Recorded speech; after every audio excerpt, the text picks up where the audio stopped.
Hey everybody, good afternoon. Peace and blessings to you. Hope everybody's having a good day. Yesterday I thought about Daddy a couple of times, right? And so whenever I think about Daddy or if I dream about him, it's always something with some nuggets, some wisdom, something empowering, right? So those of you who know Daddy was very quiet, but when he spoke, he always spoke words of wisdom. Now, unless he knew you, then he would cut up with you. But overall, Daddy really kept to himself a lot. And so it took me back. I can't remember exactly what grade, but it was definitely junior high school, somewhere between the sixth and ninth grade. We went to a revival one night, and Dr. Curtis Lee was there, and he didn't prophesy to Daddy directly, but he was talking about Georgia Pacific, which is where Daddy worked. And he had been there some time by then, probably 15 years or so. But anyway, he had prophesied that there was going to be some layoffs, and the people who were not laid off, their income would be significantly reduced. And so Daddy took enough wisdom to say, I better start putting some money aside. So when the time came, he wasn't laid off, but his income was drastically reduced. But he had some saved. So during that prophetic word, the Lord worked that thing out where Mama's hair business was booming like crazy. So Mama was doing hair at the shop. She was doing hair, I believe, twice a month on Mondays at the senior center. And then she was working in school.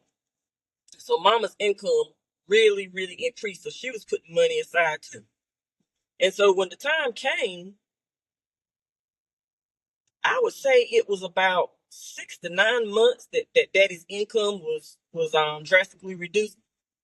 Mama carried the load of the bills, and Daddy had enough wisdom not to let his pride get in the way, because Daddy had always been the breadwinner.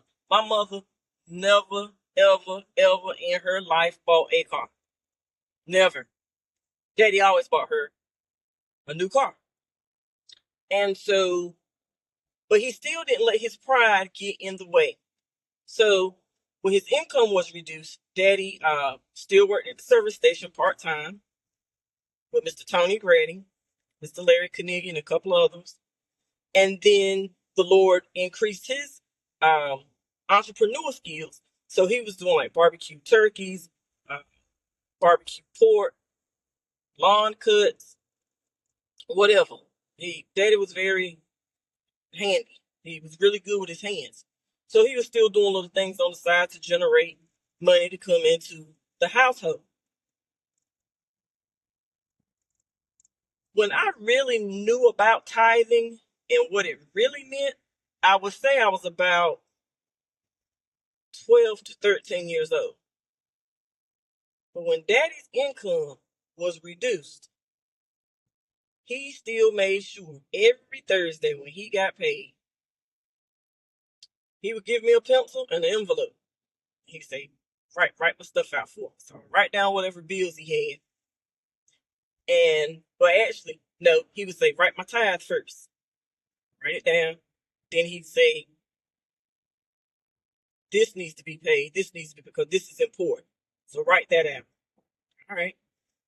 So he has a visual, his tithe, and what really needs to be paid and what could wait until the next Thursday. But he never, ever put his faith really in man-made things. His faith still remained in God with the little bit that he had. So every Sunday, my mom would write a check for her 10%, his 10%. And that's one thing I can say about my parents.